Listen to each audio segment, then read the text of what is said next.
Պարոն Կոնջորյան, բարև ձեզ։ Վերևում եք, չէ՞ արդեն։ Ես այսօր հավաքել եմ իմ մեջ եղած ամբողջ քաջությունը, հրաժեշտ եմ տվել տանեցիներին ու վախով եկել եմ ազգային ժողով, տեսնեմ այդ ինչ եք անելու, էլի։ Այսինքն, որ երեք սպառնում էիք, որ ասում եք Հայաստանն ամբողջ խմբակցությունը ձեզնից վախենում է։ Ինչ եք անելու։ Այսինքն, մարդկային համեստությունը ձեզ ծանոթ է մի քիչ։ Գիտեք ինչի է ԱԺ ռեյտինգը նաև այդ աստիճանի, որովհետև ախր մարդիկ նայում են, չէ՞, նիստերը։ Ու նայում են, լսում են ձեր ելույթները, ասում են՝ «Այ տղա ջան, ախր եթե ՊՊԾ-ն քո իշխանության ձեռքի տակ չլիներ, ամբողջ ուժայինները, ոստիկանությունը, բանակը, դու տենց ելույթներ կարող էիր ունենալ»։ Կլինի մի քիչ ձեզ համեստ պահեք։ Ձեզնից վախեցող չկա։ Հետաքրքիր է ինչ եք անելու։ Հիմա անցնենք մյուս թեմաներին։ Գիտեք, ինձ թվում է մենք մեր հայրենակիցներին այդուհանդերձ չենք կարողացել բացատրել Արեգնազ Մանուկյանի եւ Արտուր Սարգսյանի հետ կապված իրավիճակը։ Երբ մենք խոսում ենք Արեգնազ Մանուկյանի մասին, իմ գործընկերը այս ամբիոնից այսօր ասեց, որ իր 13 տարեկան աղջիկը չի կարող իրեն այցելել։ Պարոն Արտուր Խաչատրյան, կարող է, ոչ միայն չի կարող այցելել, չի կարող զանգել։ Չի կարող զանգել։ Եթե անգամ ենթադրենք, որ Արեգնազ Մանուկյանի վերաբերյալ ձեր բոլոր մեղադրանքները ճիշտ են, այդ հանցանքը անգամ գործվել է, եթե ենթադրենք, համոզված եմ, որ այդպես չի։ 13 տարեկան աղջիկը ձեր կողմից վերահսկվող հեռախոսակապով ինչու իր մոր հետ չի կարող խոսալ։ Դա բացի վրեժխնդրությունից անձնական, ուրիշ բացատրություն կարող է ունենալ։ Չի կարող ունենալ։ Ուրեմն ձերը արդարադատություն չի, վրեժխնդրությունը։ Արտուր Սարգսյանի մասով, մենք այդքան նայիվ չենք, որ մտածենք, չենք ասում ձեզ, Արտուր Սարգսյանին արդարացրեք, ասեք, որ անմեղ է։ Մենք տարական բան ենք ասում։ Սա 9-րդ, այո, կա տենց բան, սա 9-րդ գումարման խորհրդարանն է, այլ է, քան 8-րդը։ Այստեղ այլ մարդիկ են նստած։ Ինչի Արտուր Սարգսյանը չի կարող գալ այստեղ, դատախազը գա այստեղ, եւ Արտուր Սարգսյանի անձեռնմխելիությունը, որը պահանջում է օրենքը, հաղթարվի նորից։ Արայիկ Հարությունյանը նոր է այստեղ։ Կարող է Արտուր Սարգսյանը համոզում է Արայիկ Հարությունյանին, որ ինքը անմեղ է եւ պետք չի իր անձեռնմխելիությունը հաղթահարել։ Վիլեն Գաբրիելյանը հետաքրքիր հարցեր եք տալիս դատախազին, այն ժամանակ չկար։ Կարող է համոզվում է, այլ ընդդիմադիր ֆրակցիա կա։ Դա օրենքի պահանջ է։ Բացի վրեժխնդրությունից, այլ պատճառաբանություն կա, ինչու դա դուք չեք անում։ Չէ, որովհետև ձերը արդարադատություն չի, վրեժխնդրությունը, դա է ամբողջ խնդիրը։ Հիմա ես Վահագն Ալեքսանյանի ելույթը ինձ օգնեց վերջապես ձևակերպել իմ տեսակետը, թե դուք ինչու եք այսպես վարվում։ Ժողովուրդ ջան, այդ սրճարանի պատմությունը, որ ամենատարածված պատմություններից ա, ում հետ չի եղել, անգամ պատմում են այդ պատմությունը։ Մենք չենք հերքում, որ Հայաստանում նախորդ տարիներին անցյալում եղել են արատավոր դեպքեր, նման դեպքեր էլ վստահ եմ եղել են, շատ վատ բաներ են եղել, մենք նորանկախ պետություն ենք եղել, չկա որևէ նորանկախ պետություն, որը այդպիսի դժվարությունների միջով, այդ թվում արտոնյալներ, այդ թվում բդեժխի վարքագիծ ունեցողներ չի անցնում, չկա այդպիսի պետություն, ցույցերի մասնակցությունը ձեր մենաշնորհը չի եղել։ Միջին ստատիստիկ հայկական ընտանիքում իր բոլոր դժվարություններով մենակ դուք չեք ծնվել, դուք չեք մենակ դժվարություններ ունեցել, բայց ձեր ու մնացածի տարբերությունը այն է, որ մենք օրինակ չենք չարացել այդ դժվարություններից, չենք սկսել ատել այս պետությունը ու հասարակությունը, չենք սկսել վրեժ լուծել իրենցից մեր չունեցածի համար, մեր չունեցածի համար չենք սկսել ատել նրանց, ովքեր ունեն, հակառակը մտածել ենք, ուրեմն ավելի շատ է պետք աշխատել, ավելի մեծ ջանք է պետք գործադրել։ Դա է խնդիրը։ Ձեր վրեժխնդրությունը էս, սպանում է այս պետությունը։ Հասկանում եք։ Դուք օրինակ Հարավային Կորեայի զարգացման օրինակ ուսումնասիրել եք, այդ պետությունը ո՞նց է թռիչքաձև աճ ապահովել։ Իր ազգային կապիտալի հաշվին, իր ազգային կապիտալի վրա հենվելով։ Հիմա եթե Արեգնազ Մանուկյանը դուրս գա բանտից եւ ձեզնից որևէ մեկի հետ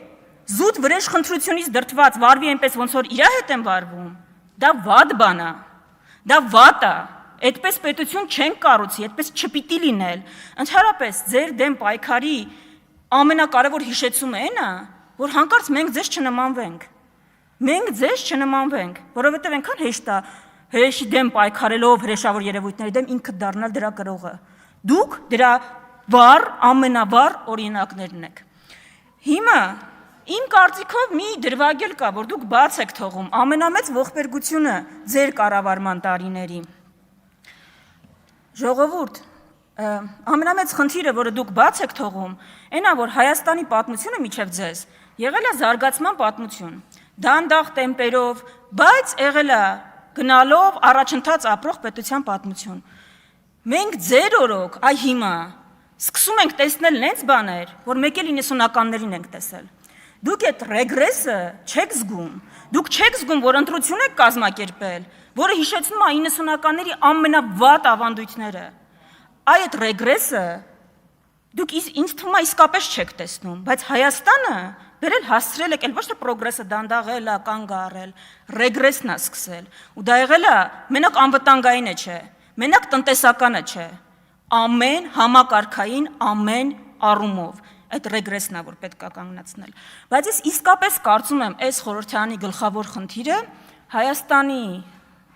կարևորագույն հարցերից մեկին պատասխանելն է։ Դուք ամենաշատը, այո, ինքնիշխանություն բառը օգտագործած քաղաքական ուժն եք։ Ժողովուրդ, ես իսկապես զարմանում եմ, ձեր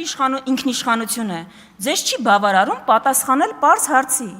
որտեղից է գալիս Հայաստանի սպառնալիքը, որ պետություններն են սպառնում Հայաստանին, որ պետությունների դեմ են գուցե մենք զինվում, բանակը, արդիական, առաջնային սպառնալիքները որոնք են, այդ ինչ ինքնիշխանություն է, որ չի բավարարում ասելու դա։ Եթե դուք ինքնիշխանությունը հասկանում եք որևէ պետության դեմ հայտարարություններ անելու կարողությամբ, հակավրացական հայտարարություն արեք մի հատ, տեսնեմ առանց հետևանք կարաք այդպիսի հայտարարություն անեք, հակավրացական օրինագծի դեմ քվեարկեք օրինակ, դա հետևանք չի ունենա ձեր դեմ, իսկ ձեր, ես չգիտեմ ինչին եք զարմանում, կգաք ձեր զարմանքը այստեղից կարտահայտեք, դա ինքնիշխանություն չի, այդ ինքնիշխանության հետ կապ չունի, այդ կապ ունի ուրիշ ուժային կենտրոնի գործիք դառնալու հետ, ձեր ամբողջ խնդիրը էնա, ուրիշ, ես իմ օրինակով մենակ գիտեմ Հայաստանի շահերը սպասարկելը ոնց կարող է լինել, ձեր օրինակներով մի կիսվեք, ժողովուրդ ինչի ոգևորվեցիք էլի, հիմա, ժողովուրդ, ես գիտեմ, որ իմ ելույթները ձեզ ոգևորում են, հիմա, խնդիրը ձեր էնա, որ օրինակ մենք խնդիր չունենք ողջունելու Եվրոպական միության որևէ հայտարարություն, բանաձև, որը բխում է մեր շահերից։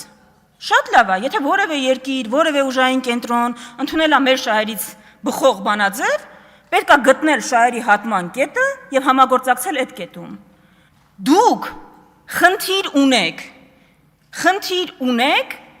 մտածելու ձեր որոշ գործընկերներ ինչ կմտածեն, ու կապ չունի ձեր համար Հայաստանի շահը ինչ է թելադրում, կապ չունի, որ ձեր արած հայտարարությունների ու գործողությունների արդյունքում մեր տասնյակ հազարավոր քաղաքացիներ հիմա հետևանքներն են կրում, ասենք գիտեք ինչ եղավ ձեր տնտեսական քաղաքականության հետևանքը, որի արդյունքում հիմա մենք օրինակ արգելք ունենք ձկնամթերքի արտահանման, օրինակ հարևան Վրաստանում իշխան ձկի արտահանումը դեպի ՌԴ հասավ պատմական մաքսիմումին։ Մենք երբ որ ասում ենք, որ դուք շահեկան եք բոլորին բացի հայ ժողովրդից, սա ենք ասում։ Հարևան Վրաստանը մեր բարեկամ երկիրն է, բայց կներեք, այնքան բարեկամ չի, որ մեր հարկատուների հաշվին մեր կառավարությունը իր օգտին գործի։ Մեր կառավարությունը մեր ժողովրդի օգտին պիտի գործի։ Ու ամբողջ խնդիրն է մեր քարոզարշավի ամբողջ ընթացքում, օրինակ Մարտունիում, տասնյակ քաղաքացիներ մեզ մոտենում են ու ասում են, որ հենց ամենօրյա կյանքը, օրինակ Ռուսաստանի Դաշնությունում, խանգարվել է, դժվարությունների են հանդիպում ձեր արած հայտարարությունների պատճառով։ Հիմա, Լուսինե Բադալյան, զուգար բանավեճ, ինտերակտիվ։ Կին Բադալյան լրեք։ Ես ինչի պիտի լրեմ, իմ ելույթի երթն է։ Բադալյանը չեք, դուք Վարդանյանն եք։ Հիմա, ամբողջ խնդիրը էս է։ Այսինքն, դուք ինձ թվում է կապ ունեք բոլորի շահերի հետ, անկեղծ եմ ասում, ու ձեր այդ վեկտորների տատանումները այնքան հաճախակի են, ոնց որ Նիկոլ Փաշինյանի տրամադրության տատանումները։ Միակ սուբյեկտը, որի հետ դուք օրգանիկ կապ չունեք, ում շահերին ոնց գործում եք չի համապատասխանում ձեր գործողությունները, հայ ժողովուրդն է։ Հայ ժողովուրդը ու դաշնակցությունը նույն գծի մեջ են։ Միակ երկու երկրները, ում շահերին դուք երբեք չեք հակասում, ինչ գործողություն էլ անեք, Թուրքիան ու Ադրբեջանն են։